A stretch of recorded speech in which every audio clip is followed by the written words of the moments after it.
Nous sommes à Frémandougou dans le département de Haut-Diéné.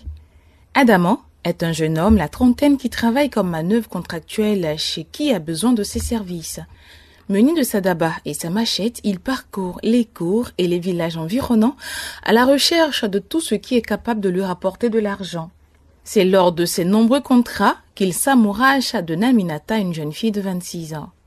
Les deux jeunes gens sont tellement amoureux que lorsqu'Adama décide de partir plus au nord du pays pour de nouveaux contrats, celle-ci, sans rien dire à ses parents, part avec lui pour Badala, à quelques kilomètres de la Guinée. Selon nos sources, une partie de ce village est sur le territoire guinéen.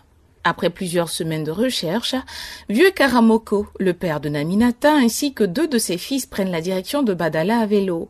Une fois là-bas, ils se rendent chez le chef du village en territoire guinéen pour lui faire part de leur requête, à savoir retrouver leur fille qui aurait été enlevée par Adama.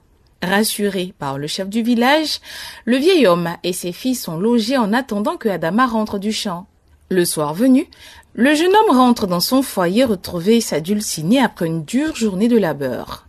Quand il l'a récupérée, son tuteur l'informe que sa femme et lui sont convoqués chez le chef du village. Une fois sur place, à leur grande surprise, il voit Vieux Karamoko et deux de ses fils bien installés. À la question de savoir s'il a vraiment enlevé la jeune fille, Adama répond oui. Mais lorsque le chef demande à la jeune fille si elle reconnaît le vieil homme supposé être son père, Naminata répond par la négation. Une réponse qui fait réagir Adama. « Mais Naminata, pourquoi tu réunis ton papa aujourd'hui?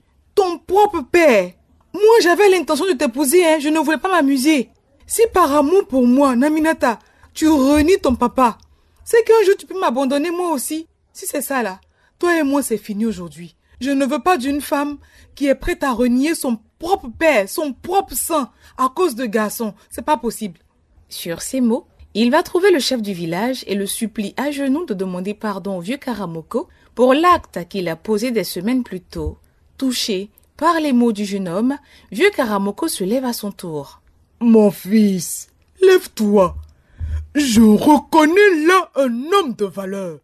À la place de Naminata, que moi aussi je renie ce soir, je veux te donner la fille de mon petit frère qui vit chez moi, une vierge, pour te montrer combien je suis fier d'un homme comme toi. Je veux que tu sois mon beau-fils. Oui, je veux un fils comme toi dans ma famille. » Après un tel dénouement, chacun rentre se coucher et le lendemain, Vieux Karamoko et ses fils suivis d'Adama retournent à Frémandougou pour célébrer le mariage d'Adama et Mariam, une adolescente de 14 ans. Une enfant qui n'a pas été scolarisée selon nos sources et qui se retrouve à colmater les brèches d'une histoire qu'elle n'a pas causée.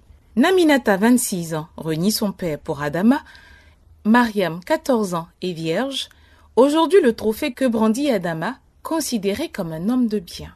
Selon nos sources, Naminata a quitté Badala pour on ne sait quelle adresse. Ah, l'Afrique, ça se passe ici. Radio Côte d'Ivoire, Abidjan, 88.fm.